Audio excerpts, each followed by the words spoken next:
ये बात जीवन में नहीं आई तो चूक हो जाएगी।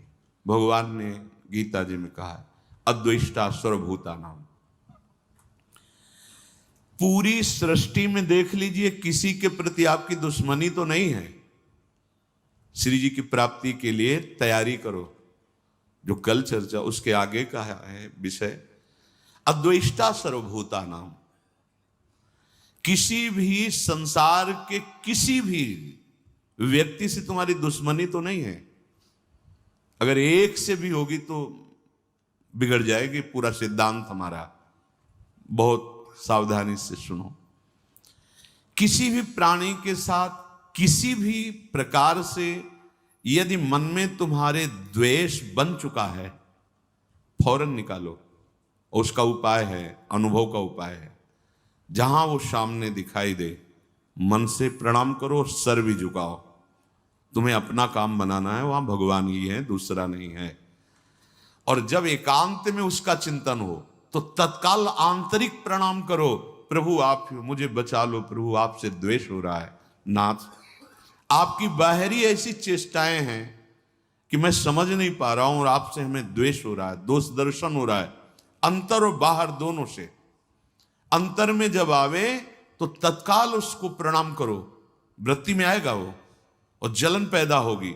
बार बार आपको क्षमा मांगनी, मेरे से गलती हो रही प्रभु, मैं आपको ना जानकर आपसे द्वेष कर रहा हूं।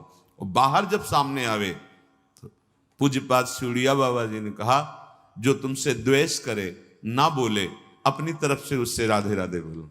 राधे वो जो कर रहा है उसका असर आपके ऊपर नहीं होना चाहिए। आपको इस द्वेष का असर काटना है। वो हो सकता है आपके साथ फिर ऐसा बर्ताव करे कि आपको लगे कि अब तो द्वेष पक्का ही हो रहा है क्योंकि हम बार बार प्रणाम कर रहे हैं, ये वैसा ही नहीं। ये बहुत बड़ा भगवत प्राप्ति में विघ्न है। इसलिए भगवान ने कहा अद्वेष्टा सर्वभूतानाम। इतना ही नहीं, ये जब बढ़ेगा तो आपका भजन छूट जाएगा। बहुत क्या होता है कि जिससे महापुरुष जन अपने हृदय को देखते हैं ना, वही बात वो बोलते हैं, वही बात लिखते हैं। भजन क्यों रुका, भजन क्यों छूटा, हमारा लक्ष्य क्यों बदल रहा है, ये अंतर के चिंतन से। जैसे कि महापुरुष जन दूसरे के मन की बात जानते हैं, आप इस धोखे में मत रहना, क्योंकि उनके पास इतना समय नहीं है, वहां कोई दूसरा नहीं। अपने मन को देखा जाता है, पूरी सृष्टि के मन की बात जान ली जाती है, क्योंकि कनेक्शन सब उसी परमात्मा तत्व का है। तो लगता है ये तो हमारे मन की बात जान गए, जो ऊंचे महापुरुष हैं। ये छोटी छोटी बातों की नहीं, क्या सोच रहे हो क्या, ये नहीं। वो बहुत ध्यान देने की बात है। बहुत हम लोग जहां चूक करते हैं, ये एक तरह का ऐसा नाशकारी भाव है द्वेष कि धीरे धीरे आपके मन में इतना फैलेगा कि आपके भजन को छीन कर देगा। चले थे भगवत प्राप्ति, सब जगह अपने प्रभु को देखने, चूक हो रही है। आपका भजन छूटा, आपका द्वेष बढ़ा, आपकी साधना गई। अब आगे भले चांस मिले, अब दुर्गति की बात शुरू हो गई, क्योंकि आपने द्वेष करके उसके नाश का चिंतन शुरू कर दिया। और आपको चिंतन क्या करना था कि मेरे प्रभु क्रूर से क्रूर पुरुष में भी विराजमान। ये क्रूरा अपि पापिनो नच सताम संभाष्य दृश्याश्चये। बोले तो बहुत कठिन। तो फिर आप एक गांव के प्रधान बनना चाहते, पूरे गांव में हाथ जोड़ते हैं कि नहीं जोड़ते? अब चाहे जितने बड़े रईस हो, जमींदार हो, चाहे जितना बड़ बल विक्रम हो, पर गांव के प्रधान पद में बैठना तो हाथ जोड़ना पड़ेगा दरवाजे पे जाके। और अगर आपको मुख्यमंत्री बनना है तो पूरे प्रदेश को अनुकूल करना पड़ेगा, अधिक से अधिक। प्रधानमंत्री बनना है तो पूरा देश आपको, अगर परम पद तो पूरा विश्व आपको सपोर्ट करे, एक भी कोई द्वेषी न रह जाए, तब परम पद प्राप्त होता है। समझो, ऐसा कैसे हो सकता है? तो फिर भेड़ चढ़ाने की योग्यता तुम्हारे अंदर है तो तुम देश का शासन करने की योग्यता कैसे धारण कर सकते हो? पहले अपनी योग्यता बढ़ाओ। तो भगवत परम पद की योग्यता क्या? अजात शत्रु, एक भी कोई द्वेषी संसार में न रह जाए। अब जहां अभी भजन हुआ नहीं और द्वेष का पोषण होने लगा, ऐसा द्वेष का पोषण, अपने में सद्गुण भावना, अपने में साधु की भावना और दूसरे में निंदा की भावना, चले कहां हो, जा कहां रहे हो, प्राप्त क्या करना है, कर क्या रहे हो। आगे जो लिखा है इसीलिए रुक के, जो अंदर से द्वेष भाव बढ़ाने लगता है, बैर भाव दृढ़ कर लेता है, तो उसका भजन जितना रोक दिया गया, लेकिन उसको प्रेत योनि प्राप्त होगी। महापुरुषों के वचन है।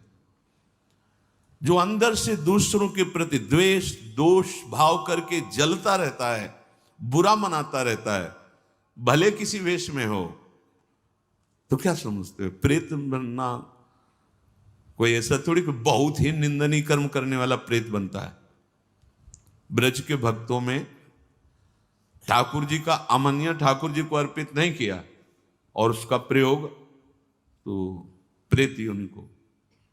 ऐसा नहीं कि वृंदावन में प्रेत नहीं है, चरित्रों को पढ़ के देखो, चूक नहीं करनी।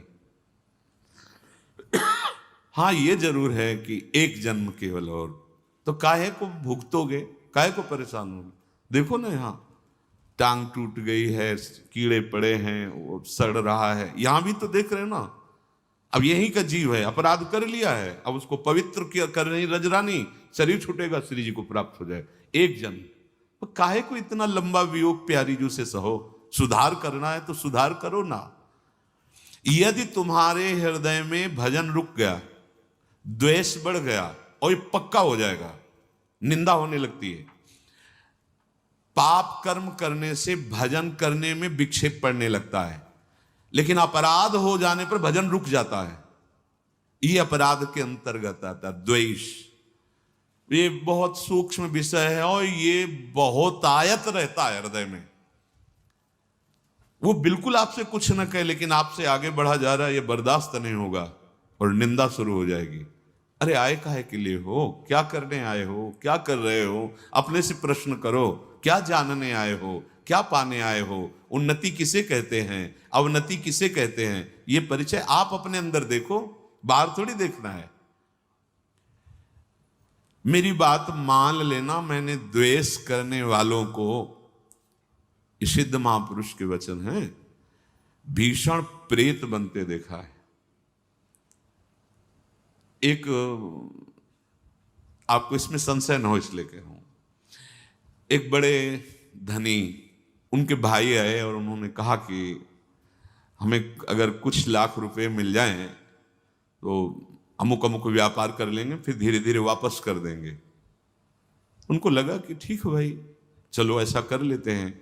उन्होंने दिया, और उनके तो मन में था ना कि मेरे भाई हैं, तो वापस नहीं किया, और उनका शरीर पूरा हो गया। जिन्होंने दिया था महात्मा ने, वो इसी योनि को प्राप्त हुए और स्वप्न में आकर एक विशेष किसी महापुरुष को बताया कि मेरे से गलती हो गई, आप कृपा करके किसी भी तरह शासन करके वहां से पैसा मंगवा करके संतों के भंडारा में लगा दीजिए, मेरी मुक्ति हो।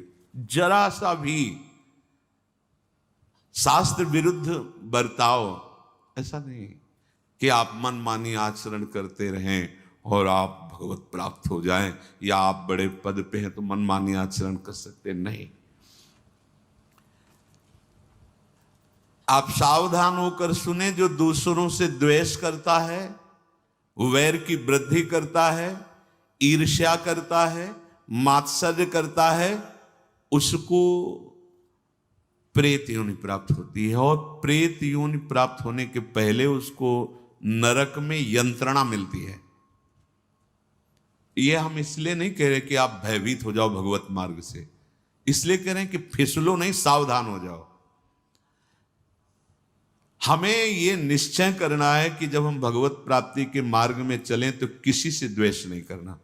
कई बार आपको सत्संग में सुनाया है कि लाला बाबू का रंगनाथ जी के सेठ से थोड़ा सा मनमुटाव पहले था, उसके कारण पूज्य बाबा जय कृष्णदास जी ने विरक्त वेश मंत्र कहने पर भी नहीं दे रहे थे, तब उनको बार बार लग रहा था मैं गुरु आज्ञा में चल रहा हूं, विरक्त, लंगोटी केवल लगाने लगे थे, केवल एक लंगोटी।